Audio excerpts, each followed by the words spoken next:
while we navigate this corruption scandal, the economy is taking a hit. Yep. The peso hit an all-time low yesterday. Third quarter GDP is at 4%. The stock market is at pandemic levels.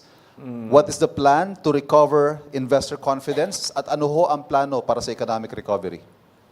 Well, but the reason that we had that is that there really was a downturn in economic activity.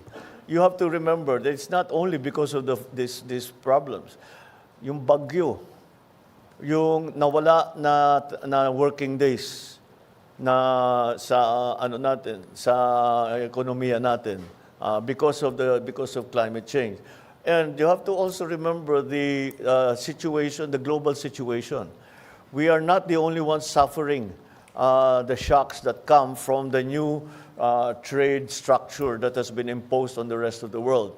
And so we are all adjusting to that. Kaya yung mga growth rate na lahat ng grupo all around the world is falling.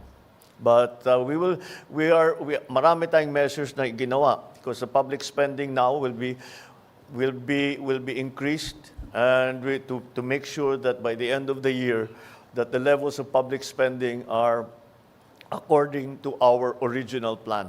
So mababawi natin yung nawala sa third quarter.